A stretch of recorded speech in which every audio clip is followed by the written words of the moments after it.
பழனிக்கு முதலில் காவடி சுமந்து வந்தது யார்? பழனி முருகனுக்கும் இடும்பனுக்கும் என்ன சம்பந்தம்?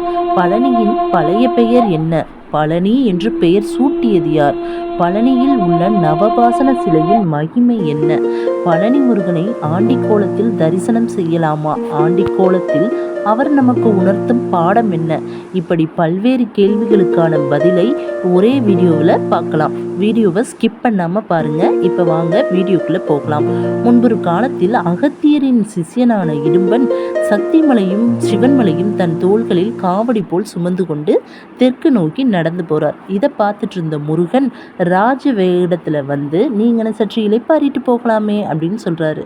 அதை கேட்ட இடும்பனும் கொஞ்ச நேரம் அந்த இடத்துல இளைப்பாடுறாரு. இளைப்பாறிட்டு அந்த மலையை தூக்கும்போது அவரால் அந்த இடத்துல இருந்து நகர்த்தவே முடியல.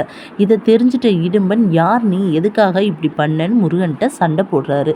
இவர் தான் முருகன்னு தெரிய வந்ததுக்கப்புறம், முருகா நீ எனக்கு காவல் தெய்வமா நில்லு, நான் உன் அடியில் காலடியில் இருக்கேன் அப்படின்னு சொல்லி வேண்டிக்கிறாரு.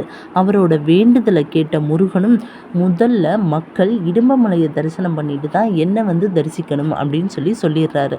அதனால தான் இன்றளவும் மக்கள் எல்லாரும் இடும்பமலைக்கு போயிட்டு பழனி மலைக்கு போகிறாங்க. அப்போ முதலில் காவடி சுமந்தது யாரு? இடும்பன் தான். பழனியோட பழைய பெயர் என்ன?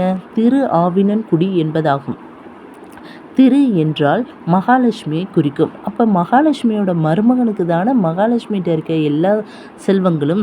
அப்படி இருக்கையில் நாம் ஏன் முருகனை ஆண்டிக்கோலத்தில் தரிசனம் பண்ணக்கூடாது? கண்டிப்பாக தரிசனம் பண்ணலாங்க.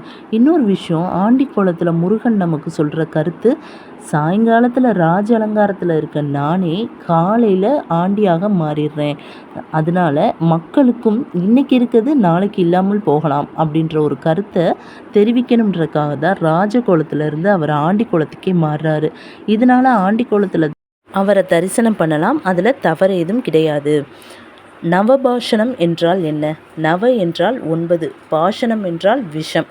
போகரால் 9 விஷங்களால் செய்யப்பட்ட சிலைதான் நவபாசன சிலை. இந்த சிலை முருகனுக்கு 6 கால பூஜைகள் நடைபெற்ற பிறகு சந்தனம் பூசப்பட்டு நடை சாற்றப்படுகிறது. அங்கே முருகனுக்கு வேர்த்து அந்த சந்தனம் ஒரு கலசத்தில் சேகரிக்கப்படுது.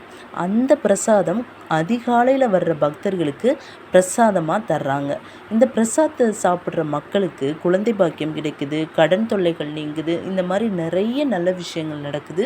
நீங்களும் முடிஞ்சால் அதிகாலையில் முருகனை போய் பழனியில் தரிசனம் பண்ணுங்கள். மட்டும் இல்லாமல் முருகனோட 6 கால பூஜைகளில் 6 நெய்வேத்தியங்கள் படைக்கிறாங்க. நமக்கு தெரிஞ்சது பழனினாலே பஞ்சாமிர்தம் தான். அது மட்டும் கிடையாதுங்க, பாவற்காயே முருகனுக்கு பிரசாதமாக படைக்கப்படுதுங்க. முருகனோட 6 அலங்காரத்தில் நீங்கள் எந்த அலங்காரத்தில் தரிசனம் பண்ணீங்க அப்படின்றத கமெண்ட்டில் சொல்லுங்கள்.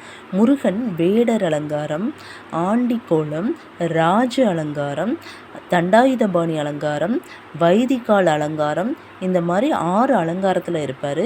இதில் நீங்கள் எந்த அலங்காரத்தில் முருகனை தரிசனம் பண்ணியிருக்கீங்க அப்படின்றத கமெண்ட்டில் சொல்லுங்கள்.